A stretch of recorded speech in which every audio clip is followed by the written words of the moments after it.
are back with the Art of Confidence event, how to build unstoppable confidence and skyrocket your revenue. I'm Nicole Safely with I Am Fierce, and I have something special for you today in that we're really going to get into the meat of the money. Shena White is with us.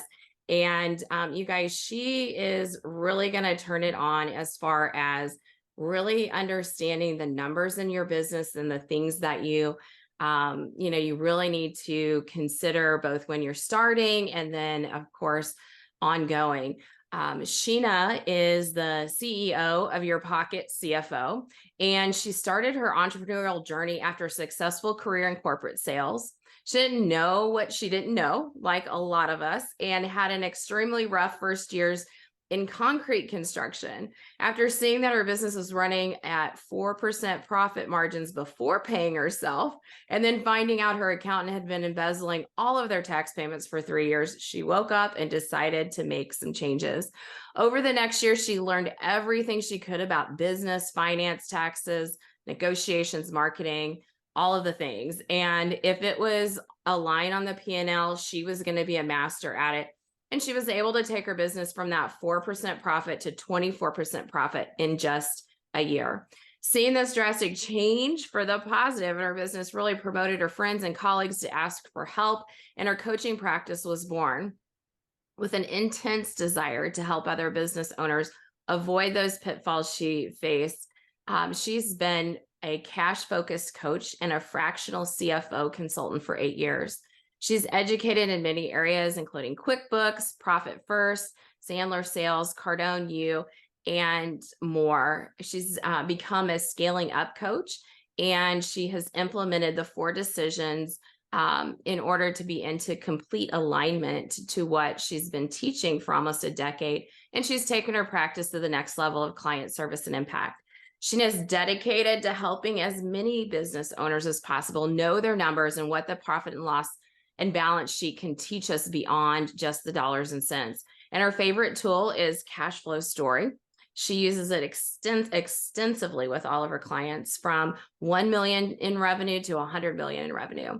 She's currently obsessed with all things M&A and exit planning. So acquisitions, mergers, and how to do that successfully, because the work we do right now strongly determines our future payouts.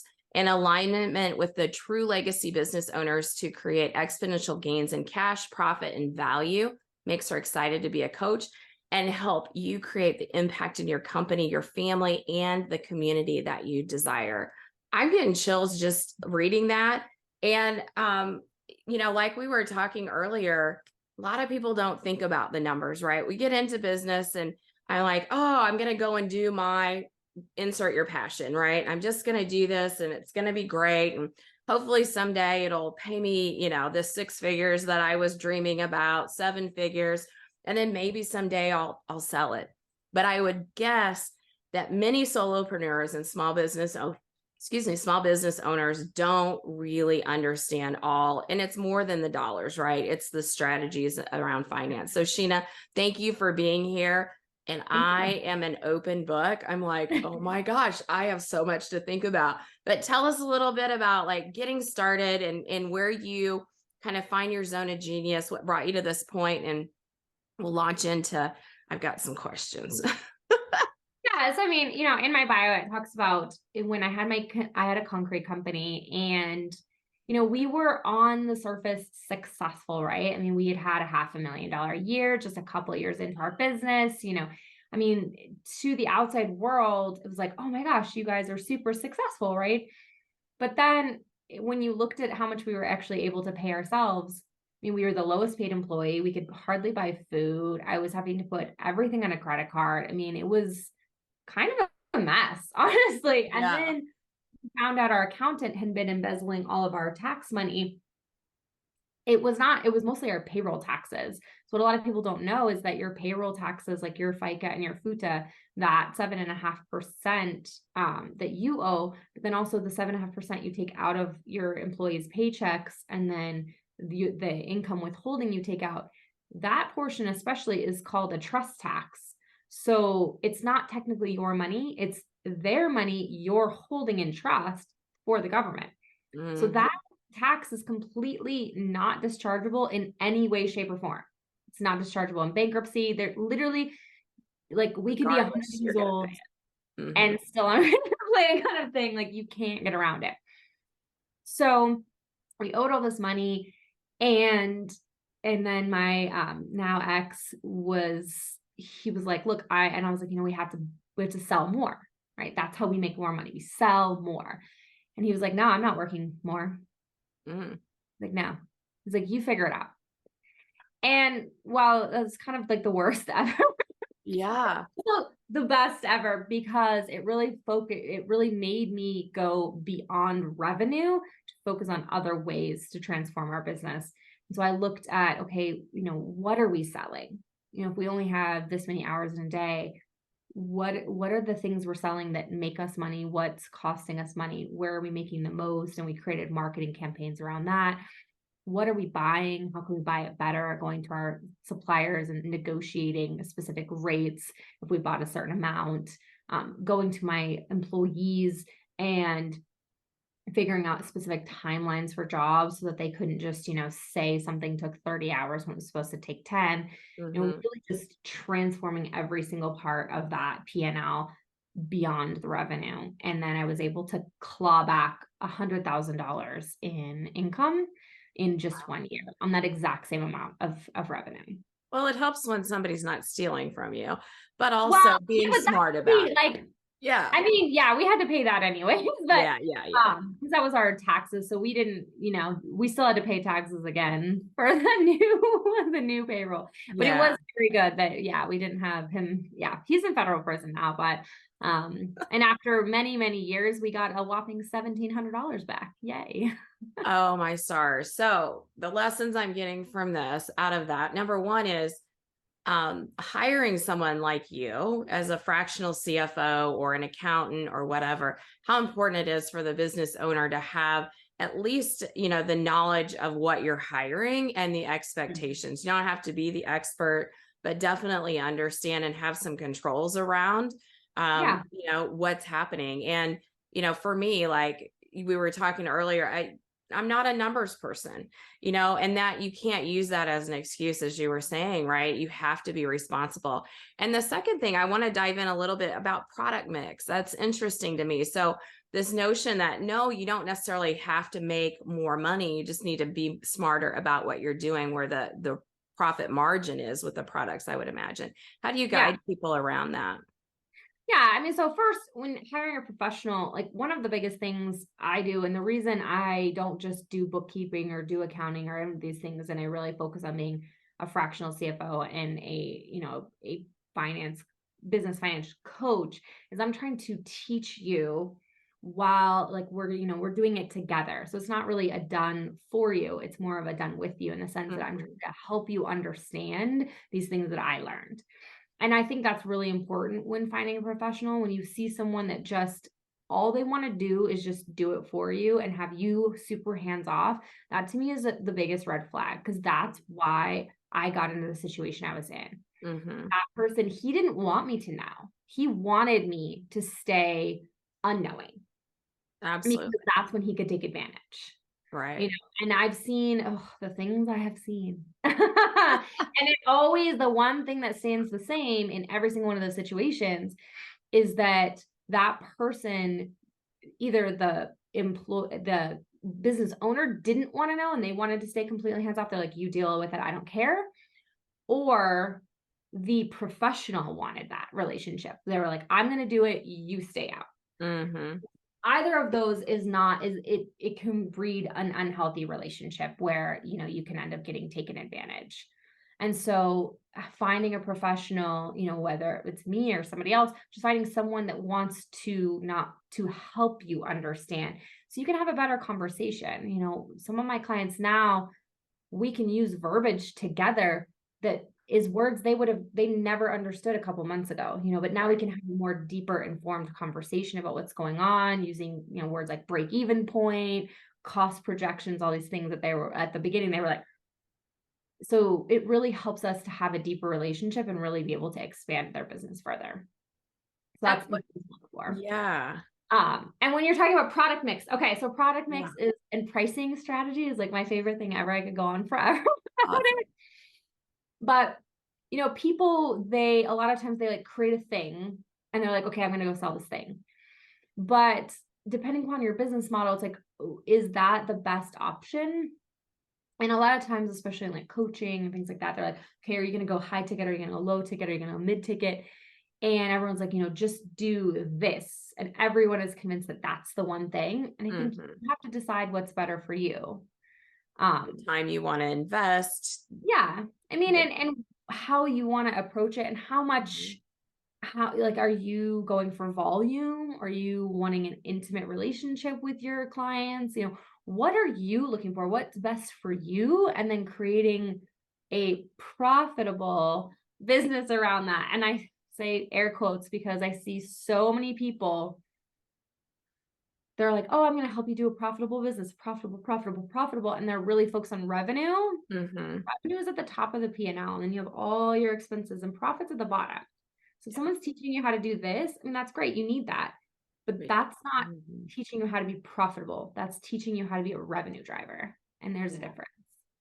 I am familiar with Profit First. My daughter actually worked with a company that was almost insolvent. They were a couple of months away from bankruptcy, and brought them back to sell for $3 million in 18 months using Profit First. I'm curious, is that a primary method? I mean, like, when you can you talk a little bit about Profit First and how that structure can help businesses just out of the gate, turn the paradigm from what I think, oh, I'm not going to make a profit for 5 years, and how that shift happens with that methodology? Yeah. So general accounting practices say that you take your revenue minus your expenses and you have your profit. And what Profit First says is you take your revenue minus profit, and then you create a budget for your expenses. So it's akin to the envelope system, like Dave Ramsey teaches and stuff like that, for your personal budget, where you take the money you get and you allocate certain things to different buckets or envelopes. It's the same concept, but in your business, where you take the money that's coming in and you allocate it for your taxes, for your profit, for your owner's pay, and for your expenses. It's a great system of cash management, and I really do love it. And I use it to inform a lot of decisions. I don't use it exclusively, and that's why I'm no longer a certified Profit First professional, just because it's like anything. I don't think that that one thing is great for everyone. There's, especially if people like to use debt or terms, Profit First can get a little sticky, because every single time I've always seen them overspend their allocation. And then, because if you have a bucket, you say you're going to spend $10 and you spend 15, well, then you only have 10 to pay it. And then you have that 5 left, and that becomes a problem. Yeah. So it's not one size fits all, but I definitely do utilize a lot of those strategies and really making sure that we're putting money aside for your pay, because you don't have any employee that would come to work day after day after day and not get paid. They would quit. Yeah. So why are you treating yourself that way as the owner? Yeah. I think it instills the discipline, around the different percentages that are advised based on the size of your business, and just giving some guides to be proactive instead of just looking to see how much is left at the end, right? And budgeting 100 million trillion %, because people, so Profit First is based upon Parkinson's law, and Parkinson's law says that whatever's available to us, we will use. Expand to it. So when you use bank balance accounting, everybody sees that amount and they're just going to use it. It's the same thing that happens a lot of times when people give their employees corporate cards. The employee, that's not real money to them. They're just swiping. They don't care. As long as it goes through, they'll just keep using it. Yeah. I tried to give an employee a corporate card once. That was the worst decision. Yeah. It was like giving him an endless bucket of money. Like, no, don't do it. Exactly. Yeah. So I love Profit First. And I definitely use a lot of those strategies to inform decisions, but it's more customized versus just like, here's, the 5 buckets, go do. Yeah. I love that. So when you think about solopreneurs and small businesses, what do you think the most important thing is for them to consider around really looking at their money and even knowing when the right time is to bring someone in for coaching and advice consulting? Yeah, I mean, I think the biggest thing to look at with your money is the goal, right? Which is probably the same thing you've heard a million times, right? Oh, but the reason you hear it over and over is because it's true, because your goal and my goal is different. Everybody's goal is different. They want what they envision their business and their life to be is different. And so you have to focus on where your goal is and where, like, be where you are. And then we can create the plan with your money. Hmm. Because maybe, there's, I mean, even in scaling up with there's, about 200 coaches worldwide, and we all have slightly different practices. We all have different niches we serve. We all have different ways of going about it. There's some that they got, 10 clients and they're like, I got these 10 clients. I don't want any more. Leave me alone. And Hmm. there's others, like one that created a giant organization and now he has tons of coaches under him. And then he has accountability coaches. And when I say a giant organization, it's a giant organization. And then there's everything in between, right?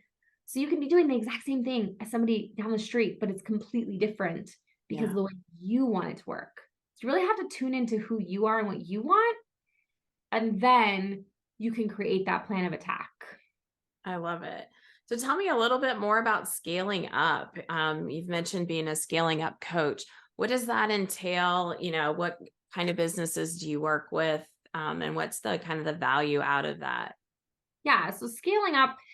So many, many years ago, Vern Harnish, the guy who wrote the book, he was working with, I think it was Harvard, and he was looking, he was saying, okay, we have all these startups and all these small businesses, Mhm. and then we have all these like large cap companies.